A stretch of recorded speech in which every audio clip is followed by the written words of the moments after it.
guys, and welcome back to my YouTube channel. So my name's Amy and I run All Things Vegan UK on Instagram.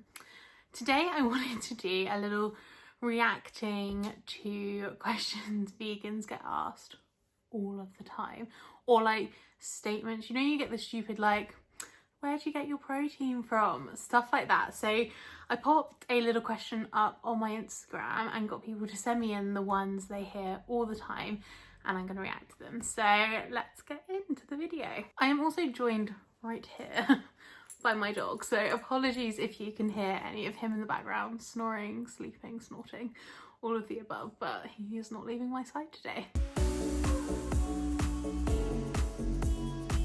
So the first question people have put in was, it's the circle of life, it's natural, why don't you do it? And this frustrates me more than anything. It's one of the most annoying things I hear.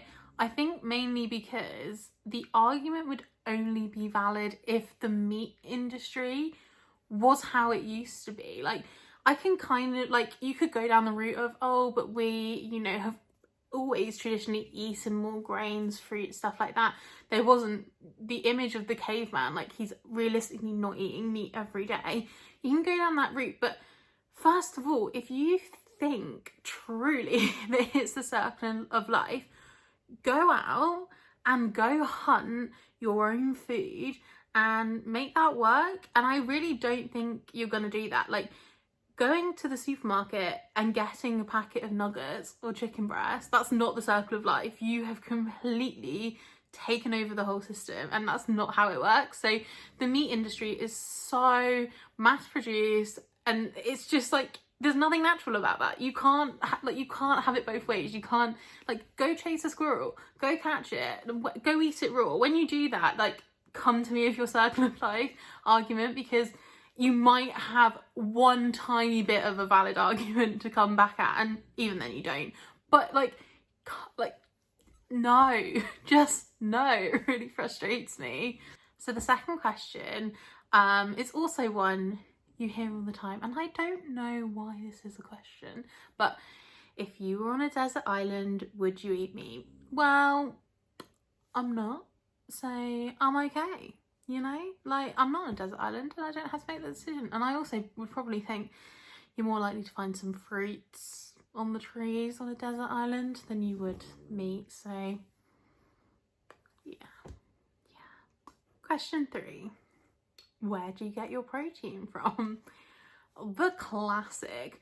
I had never had more people concerned about my protein intake than when I went vegan. No one ever asked me about it before. If you look gram for gram, beans, legumes, tofu, you're doing fine. There's plenty of protein. It's never been an issue. And it's not really an issue going forward. If you need a mass amount of protein, there's vegan protein powders. If you work out a lot, vegan protein shakes, it's okay. If you need that extra protein, we've got you covered. Question, I think number 4, although I may have lost count. If you don't like meat, why do you eat meat substitutes? Now, this is one of my least favourite things to ever be asked, because I guess it comes from a place of people just really not understanding veganism. And I think that's fine, but educate yourself before you come and attack my opinions and my way of life. And I will have a genuine conversation with you once you're educated. And I think that's, I have no problem with people being like, oh, I just don't understand. Can you say it to me? And can you explain? Fair play. But it's the way people come often with this one is like, oh, I've got you. And it's like, no, you really haven't.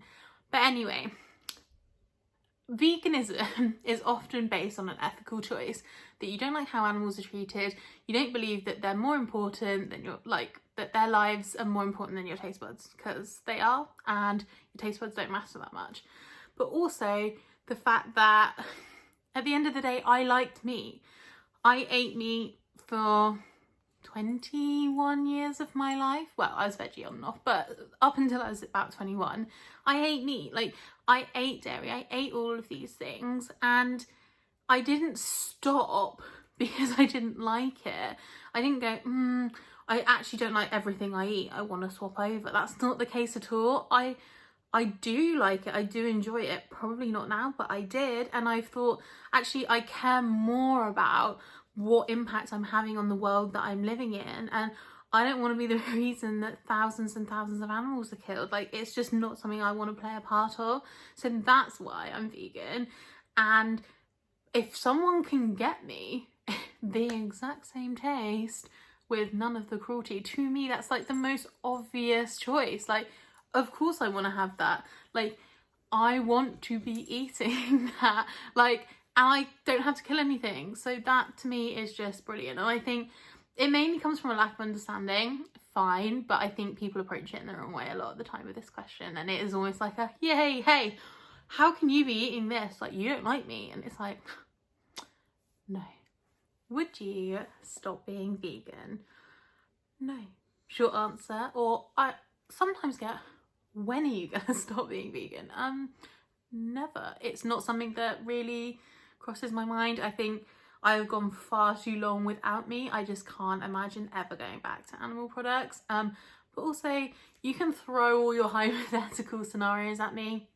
The answer's still no. But bacon, I can tell you right now, there are some brilliant bacon substitutes out there. Vivera, bacon pieces, incredible. They taste just like gammon. And then corn ham, if you cook that, put that in a sandwich, like, we're okay. We're not suddenly on a baconless life that just isn't okay. We're doing fine, but thank you for your concern. I understand not eating meat, but dairy is natural. Why don't you eat that? I think most people, talking for myself anyway, come to veganism because you know more about vegetarianism, at least back when I went vegan, which was sort of 5 years ago. Now it's quite a known thing, but to be honest, people always think dairy is that there's no harm, and that the egg industry, there's no harm, there's no cruelty, like no one's dying, it's fine. And it's really not the case. And I think, especially as a female, and I really struggle with the concept of the dairy industry. Like, the fact that cows have their babies taken away from them so young so that we can give our kids and ourselves milk, like, no. Like, the cries that come from these animals, like, it's horrible and it's so inhumane. And, you know, at the end of the day, as sad as it is, animals are being killed and then they're eaten, but it's kind of over and done with. Whereas these, and trust me, I really don't agree with it, like, at all. But the dairy industry, these poor cows are like impregnated over and over again with their babies taken from them, and it lasts years. And I just think that's just so much cruelty, like, and so unnecessary. Like, we don't need it. We don't need cow's milk. Like, we're okay. Like, you can have vegan cheese, you can have vegan milks, and you're absolutely fine. Your kids don't need it. There's breast milk. Like, there's so many other options. And I just think if I was in that position, it would just be horrible. So I wouldn't ever want to inflict it on another creature at all. And the last common question that I have got that we always get asked is, so you can't eat, and then insert something that there will always be vegan options of. So you can't eat biscuits, got that before. You can't eat chocolate. What about crisps? Oh my god, can you eat chips? Like, yes, oh my god. Whatever you eat, there will be a vegan option for it out there. Like, I really don't think there's anything that there's not options for, even if it's, you know, not entirely the same. It does the same thing. Like, we're okay. Yes, maybe I can't go out and buy a thing of dairy milk, but I can buy Vegan Galaxy now, so we're all okay. I really think, especially nowadays, there are so many options. All the supermarkets are bringing out so much stuff. Veganuary is no different. Like, it's getting bigger every year, more and more brands launching stuff, and quite frankly, like, there are options everywhere. So if you're thinking about transitioning, now is the time. Like, you really have everything you could ever ask for, in my opinion. But yes, thank you guys so much for watching this video. I hope you've enjoyed some of these annoying questions that vegans always get asked, but let me know some down in the comments below of ones you always get as well, because these things really crack me up. And if there's enough, I might do another reacting video of some more. So yeah, let me know down below, and if you could subscribe and give this a like, that would be amazing, and I'll see you in my next video.